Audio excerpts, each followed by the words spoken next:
ಆಗಿ ಮಾರಿದ್ರೆ ಪ್ರಯೋಜನ ಇಲ್ಲ. ಇದನ್ನು ವ್ಯಾಲ್ಯೂ ಅಡಿಷನ್ ಮಾಡಬೇಕು. ಅಲ್ಲೇ ಇದ್ರದ್ದು ಮ್ಯಾಜಿಕ್ ಇರೋದು. ಸೊ ಏನೆಲ್ಲ ವ್ಯಾಲ್ಯೂ ಅಡಿಷನ್ ಮಾಡ್ಬೋದು.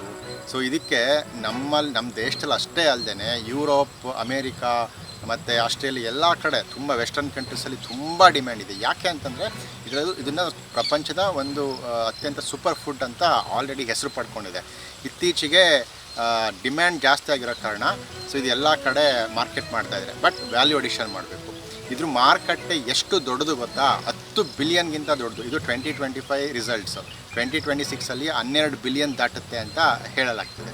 ಸೊ ಹೀಗೆ ಇದನ್ನು ವ್ಯಾಲ್ಯೂ ಅಡಿಷನ್ ಮಾಡಿಕೊಂಡು ರೈತರು ಬೆಳೆದು ಮಾರಿದ್ರೆ ಸೊ ತುಂಬಾ ಲಾಭದಾಯಕವಾಗಿರುತ್ತೆ. But marketing ಹುಡ್ಕೋಬೇಕಷ್ಟೆ.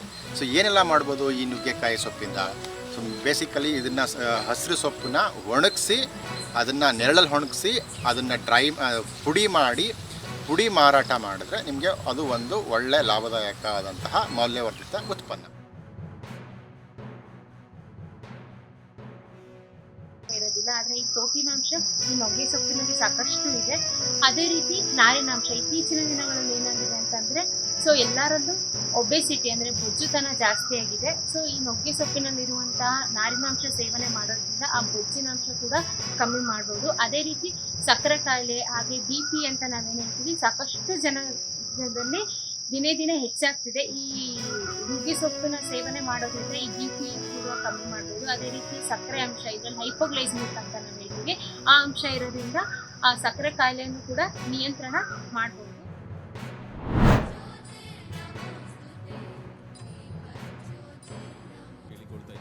ಶ್ರೀ ಕೃಷ್ಣಮೂರ್ತಿ ಅಧ್ಯಕ್ಷರು ಜಿಲ್ಲಾ SC ಮೋರ್ಚಾ.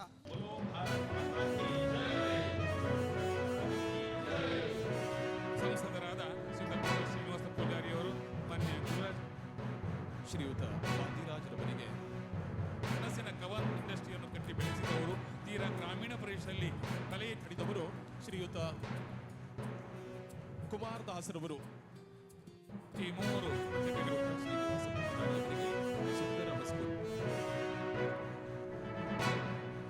ಆಗಮಿಸಿದ ಎಲ್ಲ ಸಜ್ಜನ ಬಂಧುಗಳಿಗೆ ಪೂರಕವಾದ ಸ್ವಾಮಿ ಚಿಂತಕರು ಹಿಂದುಳಿದ ವರ್ಗಗಳ ಧ್ವನಿಯಾಗಿ ಸದಾ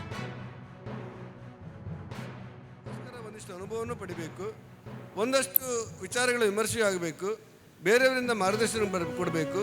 ಎಂಥ ಉದ್ಯಮವನ್ನು ಸ್ಥಾಪನೆ ಮಾಡ್ತೇವೆ, ಅದಕ್ಕೆ ಯಾವ ರೀತಿ ಮಾರ್ಕೆಟಿಂಗ್ ಇದೆ ಅನ್ನೋದ್ರ ಬಗ್ಗೆ ಯೋಚನೆ ಮಾಡಬೇಕು.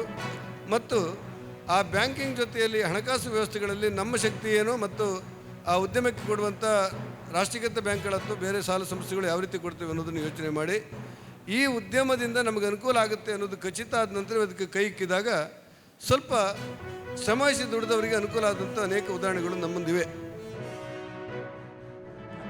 ಯಾವುದಾದ್ರೂ ರೀತಿಯಲ್ಲಿ ನಮ್ಮ ಕಾಲ ಮೇಲೆ ನಾವು ನಿಲ್ಲುವ ಹಾಗೆ, ನಾವು ಇನ್ಯಾರನ್ನೋ ಅವಲಂಬಿಸದೆ ನಮ್ಮ ಕಾಲ ಮೇಲೆ ನಾವು ನಿಲ್ಲಬೇಕು.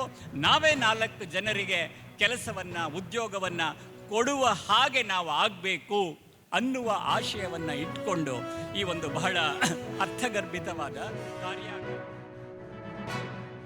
ಈ ರೀತಿ ಬೆಂಬಲಕ್ಕೆ ನಿಂತಿದ್ದಾರೆ, ಅವರಿಗೂ ಸಹಿತ ಅಭಿನಂದನೆ ಹೇಳ್ತಾನೆ.